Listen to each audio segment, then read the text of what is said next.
everybody, it's BA English Coach. Alors aujourd'hui, nous allons voir un mot de faux amis qui est extrêmement important à savoir en anglais. Alors le mot de faux amis, c'est en français d'abord le verbe décevoir. Le verbe décevoir.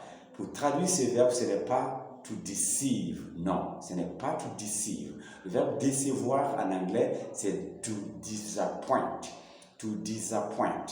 Par exemple, il m'a déçu lors de la rencontre. Il m'a déçu lors de la rencontre ou lors de la réunion. He disappointed me during the meeting. He disappointed me during the meeting. Il m'a déçu lors de la réunion.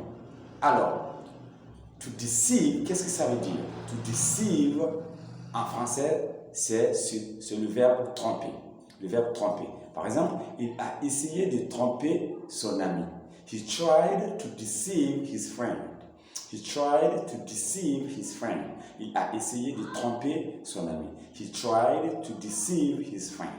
Alors l'autre, le verbe deceive, c'est tromper. Maintenant, pour dire le verbe décevoir en anglais, c'est plutôt to disappoint. Je vous ai donné un exemple tantôt. Par exemple, il m'a déçu lors de la réunion. He disappointed me during the meeting. He disappointed me during the meeting. J'ai employé le verbe décevoir ici au passé. To disappoint, c'est le verbe décevoir. Mais au passé, ça devient disappointed. He disappointed me during the meeting. Il m'a déçu lors de la réunion. Alors, le verbe tromper, c'est to deceive en anglais.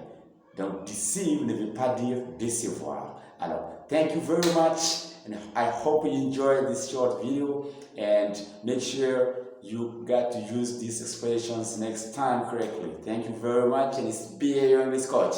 Take care, guys.